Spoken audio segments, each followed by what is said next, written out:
Ako yung committee chairman ng disaster natin sa city. So, more on na tayo mga disaster preparedness. Ako naman, very proud kami sa Mabalacat kasi nakikita naman natin na nag-back-to-back champion kami sa mga Rescue Olympics natin sa Capitol. Meron tayong mga bagong mga kagamitan. Actually ngayon, meron kami isang bagong fire truck sa city. Yun, kinokompleto natin yung mga gamit. Alam nyo kasi yung disaster preparedness, hindi naman natatapos sa ano yan eh. Kailangan may continuity kasi yan eh. Kasi yung disaster, hindi na natin masabi ngayon, parang climate change yan eh.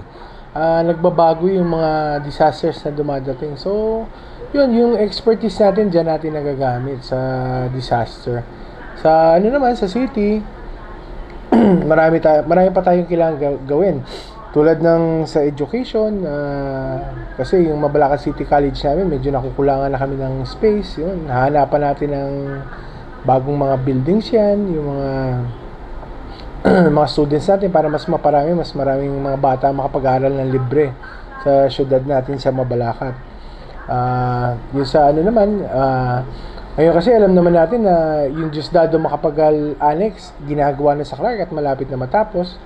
Tayo, dahil nakapagtapos naman ako ng masteral ng Hospital Administration, makakatulong tayo sa pag yung Mabalacat District Hospital tinurn over na sa city natin, makakatulong tayo sa pagpapatakbo niyan at para mas maging efficient yung mga services natin, basic services para sa tao. Sa totoo lang, Brother Joe, wala na akong pangarap. Yung mga pangarap kasi ng daddy ko, dati pangarap ng tatay ko, na wala na mabalakin yung magkakasakit na hindi na hospital.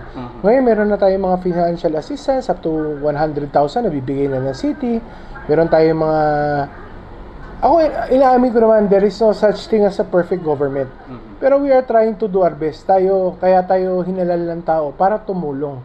Kaya kami naman, in our own little way, nagtayo kami ng isang Anthony D. Memorial Pharmacy na kung saan libre rin yung mga gamot, nanggagaling yung mga pondo niyan, galing sa foundation namin, tsaka sa mga kaibigan natin sa Chinese Chamber. Ako naman, I'm very blessed na marami akong kaibigan na willing tumulong sa syudad natin. Kaya yun naman yung libreng gamot natin, na ipagpapatuloy ko yung Anthony D. Memorial Pharmacy. Actually ngayon, mas malaki na ngayon kasi nakakaikot na tayo. Continuous ang medical mission natin, nakita naman ng mga kasyudad namin yan. Hindi lang ito yung eleksyon ang pamimigay namin ng gamot. Every Tuesday yan, whole year round, tuloy-tuloy po yung pamimigay po namin ng libreng gamot sa office po namin sa Dao. Ako po, si Consiel Timmy D, lagi ko po sinasabi, hindi po ako humabol sa politika para magpayaman. Humabol po ako sa politika para mag-iwan ng legasiya.